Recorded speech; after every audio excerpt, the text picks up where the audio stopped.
Eh, Hai anak-anak ibu, hello, apa kabar? Semoga kalian baik-baik saja. Oke, kita akan masuk pelajaran sejarah wajib, di mana yang seperti kamu lihat di judul adalah Perang Melawan Kolonialisme. Sebenarnya ini juga sudah kita bahas di pertemuan selanjutnya. Ada 3 jenis perang atau 3 jenis perlawanan rakyat terhadap hegemoni dan keserakahan kongsi dagang POC. Oke, kita masuk yang keempat, itu perlawanan Banten. Banten merupakan salah satu bandar yang strategis, bandar perdagangan internasional yang sangat strategis karena berada dekat dengan pantai. Sejak awal sudah diincar oleh Belanda ingin menguasai Banten, tetapi tidak pernah berhasil. Sehingga POC membangun bandar di Batavia pada tahun 1619 atau 1619 untuk menyaingi Banten. Selanjutnya pada tahun 1651 di Banten, si Surya naik tahta menjadi sultan dari Kesultanan Banten. Ia merupakan cucu dari Sultan Abdul Mufakir. Baru Pangeran Surya ini mendapat gelar Sultan Abu Al-Fat Abul Fatah. Sultan Abu ini lebih dikenal dengan nama Sultan Ageng Tirtayasa. Ini kalau kita belajar tentang kerajaan-kerajaan Islam, pasti kalian tidak asing lagi dengan nama Sultan Ageng Tirtayasa. Ia berusaha memulihkan posisi Banten yang awalnya sudah dipotong oleh POC di Batavia. Si Sultan Ageng ini berusaha memulihkan posisinya sebagai bandar perdagangan internasional dan sekaligus menandingi perkembangan di Batavia. Beberapa yang dilakukan misalnya mengundang para pedagang Eropa lainnya seperti Inggris, Prancis, Denmark, dan Portugis untuk berdagang di pelabuhan Banten. Sultan Ageng juga mengembangkan hubungan dagang dengan negara-negara Asia seperti Persia, Bangla, Siam, Tonkin, dan Cina. Perkembangan di Banten ini sangat tidak disukai oleh Belanda karena mereka merasa disaingi. Oleh karena itu, untuk melemahkan peran Banten sebagai bandar perdagangan, POC sering melakukan blokade. Contohnya Junjung Cina atau kapal-kapal dari Cina yang berdagang dari Maluku dilarang meneruskan perjalanan menuju Banten.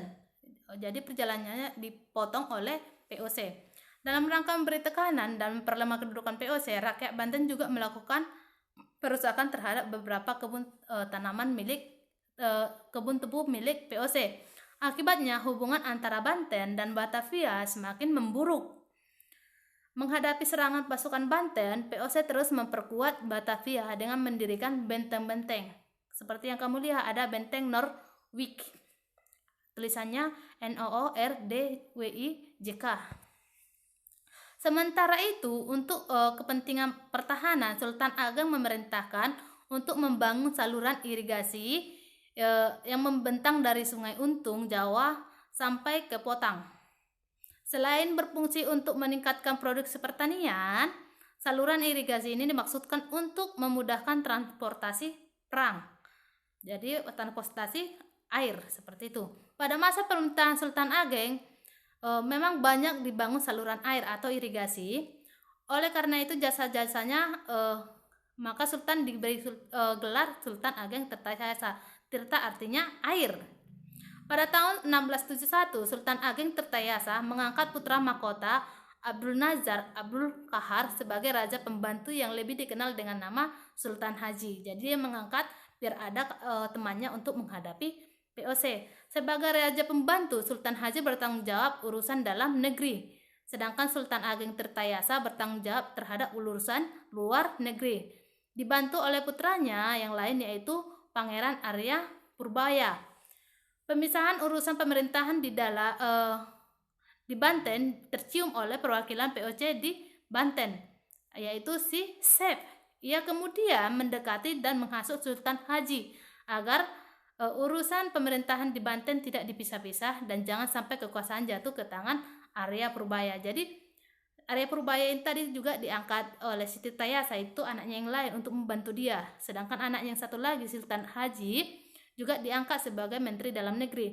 Itulah setelah orang Belanda mencium bau-bau ini, mereka mengadu domba antara si Sultan Haji dengan si Ageng Tirtayasa, dan si Arya Purbaya ini menjadi korban karena dia dikatakan difitnah ingin berusaha mengambil alih.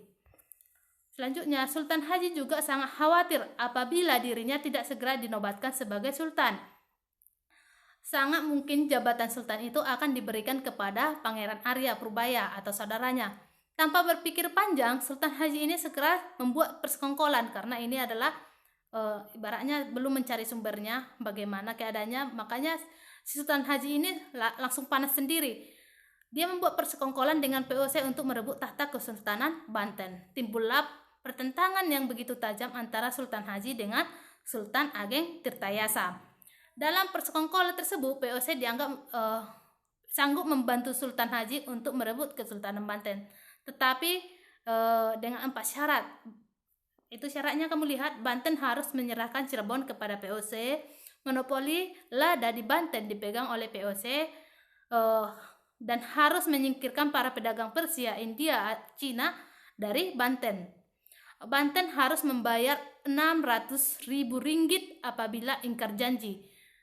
Selanjutnya, pasukan Banten menguasai daerah pantai dan pedalaman Priangan segera ditarik kembali supaya daerah tersebut bisa diambil alih oleh POC seperti itu. Selanjutnya, dan isi perjanjian ACC Sultan Haji pada tahun 1681, POC atas nama Sultan Haji berhasil merebut Kesultanan Banten. Istana Surosowan berhasil dikuasai.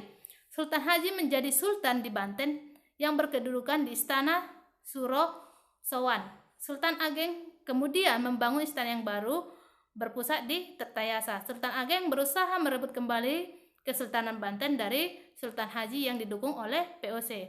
Pada tahun 1682, pasukan Sultan Agung Tirtayasa berhasil mengepung Istana Surosowan. Sultan Haji terdesak dan segera meminta bantuan kepada tentara POC. Datanglah bantuan tentara POC di bawah pimpinan Francois Tak. Akhirnya pasukan Sultan Ageng Tirtayasa dapat dipukul mundur dan terdesak hingga ke Banten Tirtayasa. Selanjutnya, Sultan Ageng Tirtayasa akhirnya meloloskan diri bersama putranya Pangeran si Purbaya tadi ke hutan Lebak. Mereka masih melancarkan serangan sekalipun dengan gerilya atau gerakan dari hutan.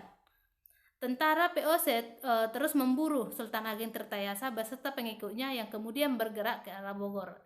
Karena mereka semakin terdesak oleh POC, Sultan Ageng dan para pengikutnya akhirnya mundur ke Bogor, tidak lagi di Banten. Baru setelah melalui tipu muslihat pada tahun 1683, Sultan Ageng Tirtayasa berhasil ditangkap dan dibawa ke Batavia sampai meninggal pada tahun 1692. Namun, harus diingat bahwa semangat juang Sultan Ageng Tirtayasa beserta pengikutnya tidak pernah padam. Sultan Ageng telah mengajarkan untuk selalu menjaga kedaulatan negaranya dan mempertahankan tanah air dari dominan asing. Hal ini terbukti dengan Sultan Ageng Tirtayasa meninggal, perlawanan rakyat Banten terhadap POC terus berlangsung. Bukan berarti jadi setelah si Tirtayasa pun meninggal, tapi para pengikutnya atau pecinta-pecinta Sultan Agung Tirtayasa masih tetap melakukan aksi untuk melawan POC. Misalnya pada tahun 1750 timbul perlawanan yang dipimpin oleh Kitapa dan Ratu Bagus. Perlawanan ini ternyata sangat kuat sehingga POC kewalahan menghadapi serangan tersebut. Dengan susah payah, akhirnya perlawanan yang dipimpin si Kitapa dengan Ratu Bagus ini dapat dipadamkan. Selanjutnya ada perlawanan Goa. Kerajaan Goa merupakan salah satu kerajaan yang sangat terkenal di Nusantara. Pusat pemerintahannya berada di Sombaupu, yang sekaligus menjadi pelabuhan kerajaan Goa. Goa anti terhadap tindakan monopoli perdagangan. Masyarakat Goa ingin hidup merdeka dan bersahabat kepada siapa saja tanpa hak istimewa, tapi POC ada hak istimewanya. Jadi dia ada hak ingin membuat perjanjian dengan raja manapun seperti itu. Masyarakat Goa senantiasa berpegang pada prinsip hidup sesuai dengan kata-kata tanahku terbuka bagi semua bangsa. Tuhan menciptakan tanah dan laut, tanah bagaikannya untuk dibagikannya untuk manusia hidup, dan laut adalah milik bersama. Seperti itu. Dengan prinsip keterbukaan itu, maka Goa cepat berkembang. Tetapi Hasanuddin ini adalah merupakan pemimpin dari Kesultanan Goa, tidak mau melaksanakan isi perjanjian tersebut karena tidak sesuai dengan hati masyarakat Goa. Akhirnya pada tahun 1668 Hasanuddin menghimpun kekuatan lagi untuk menyerang POC. Jadi si Hasanuddin ini tidak setuju dengan perkataan bahwa Goa terbuka dengan siapa saja, seperti itu. Jadi dia melakukan pergerakan atau penyerangan pada tahun 1668 terhadap POC. Tetapi perlawanan tersebut dapat dipadamkan oleh POC. Dengan terpaksanya akhirnya Hasanuddin melaksanakan isi perjanjian Bogaya. Benteng Goa pun jatuh ke tangan POC dan benteng tersebut akhirnya diberi nama Benteng Rotterdam. Pelabuhan Somba Opu memiliki posisi yang strategis dalam jalur perdagangan internasional. Pelabuhan Somba Opu telah berperan sebagai bandar perdagangan dan tempat persinggahan bagi kapal-kapal dari timur ke barat atau dari sebaliknya, atau dari barat ke timur. Dengan melihat peran dan posisi yang strategis, POC selalu bekerja keras untuk mengendalikan atau mengambil alih Goa dan menguasai pelabuhan Somba Opu serta menerapkan monopoli perdagangannya. Sehingga pada tahun 1634 POC melakukan blokade terhadap pelabuhan Somba Opu, tetapi gagal karena perahu-perahu dari Makassar yang berukuran kecil lebih lincah menyusup ke pulau-pulau. Sehingga pada tanggal 7 Juli tahun 1667 meletuslah Perang Goa, di mana tentara POC yang dikepalai oleh Cornelis Jansson Spelman ditembak orang Arupalaka dan orang Ambon, yaitu si Jongker Manipa. Pasukan POC menyerang Goa dari berbagai penjuru karena si Arupalaka tadi menembak pemimpin tentara tersebut. Pertama, pasukan Hasanuddin berhasil menghalau tentara POC, tetapi karena persenjataan orang POC lebih lengkap, akhirnya POC dapat mengalahkan Hasanuddin dengan ditandainya adanya perjanjian Bogaya yang tadi, yaitu ditandatangani pada 18 November tahun 1667. Adapun isinya, yang pertama, Goa harus mengakui hak monopoli POC. Yang kedua, semua orang barat kecuali Belanda harus meninggalkan wilayah Goa. Selanjutnya, Goa harus membayar biaya perang. Sungguh licik orang POC tersebut. Selanjutnya, ada orang-orang Cina memberontak. Sejak abad 5, orang-orang Cina sudah mengadakan hubungan dengan pedagang di Pulau Jawa. Di mana kita ketahui orang Cina ini merupakan prinsip mereka memiliki prinsip yaitu berdagang ke semua negeri. Mereka ingin menguasai semua negeri dalam perdagangan. Sampai sekarang pun kita akui Cina masih mendominasi perdagangan internasional seperti itu. Pada masa kerajaan bercorak Hindu-Buddha maupun Islam, orang Cina sudah tinggal di pesisir, bahkan mereka menikah dengan orang Jawa. Jadi kontaknya sudah ada sejak abad ke-5. POC sengaja mendatangkan orang-orang Cina untuk ke Jawa agar mendorong kemajuan perekonomian di Jawa, karena orang Cina ini identik dengan berdagang. Banyak orang-orang Cina yang datang ke Indonesia dengan keadaan yang sangat miskin. Untuk membatasi orang-orang Cina yang datang ke Batavia, POC menerapkan aturan yaitu mereka harus mempunyai surat izin bermukim atau permission bridge, atau disebut surat pas. Kalau sekarang ada paspor gitulah. Apabila mereka tidak mempunyai surat izin, maka mereka akan dibuang ke Sri Lanka untuk dipekerjakan di perkebunan milik POC atau dikirim kembali ke negara asal mereka. Mereka diberi waktu hanya 6 bulan untuk mengurus surat izin tersebut dan biayanya adalah 2 ringgit per orang. Dimana kita tahu sebelumnya orang-orang Cina yang datang ke Indonesia itu adalah orang-orang miskin yang mencari kehidupan yang lebih baik. Jadi mereka disengaja oleh orang POC untuk menekan mereka karena mereka tahu miskin tidak akan sanggup membayar biaya surat izin tersebut. itu sebenarnya memanfaatkan VOC biar orang-orang miskin ini dilemparkan ke perkebunan Cina di daerah lain, perkebunan VOC di daerah lain. Dalam melaksanakan mengurus surat izin terjadi penyelewengan, yaitu mereka disuruh membayar dengan harga yang lebih mahal. Akibatnya banyak yang tidak memiliki surat izin tersebut sehingga mereka dilemparkan ke Sri Lanka. Jadi karena sewenang-wenang inilah yang membuat orang Cina memberontak.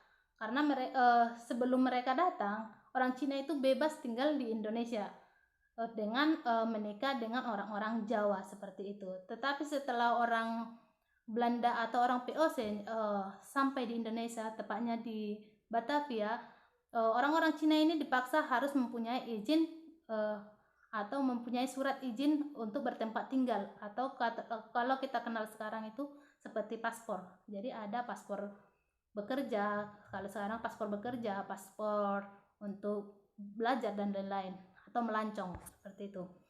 Nomor 7, perlawanan Pangeran Mangkubumi dan Mas Said. Perlawanan VOC terhadap Mangkubumi dan Mas Said ini terjadi selama 20 tahun, sangat lama. Persahabatan antara Pakubuwana II, Kerajaan Mataram, dan VOC menimbulkan kekecewaan pada Mas Said, sehingga dia melakukan perlawanan. Raden Mas Said dulunya adalah seorang gandek keraton atau pegawai rendahan di istana. Kemudian Raden Mas Said akhirnya mengajukan kenaikan pangkat. Pada peristiwa ini Mas Said mendapat hinaan dari kepatian karena dia juga dituduh sebagai komplotan pemberontakan orang Cina yang tadi atau pemberontakan Cina sebelumnya. Mas Said akhirnya menyusun strategi untuk melakukan perlawanan. Dia dibantu oleh si Sutawijaya atau Widiwangsa. Dia menuju ke arah Ngelaror untuk melakukan aksinya. Capeknya Tuhan. Udah penuh. Udah itu aja lah videonya, capek aku. Nah tuh apa penuh? 10.5.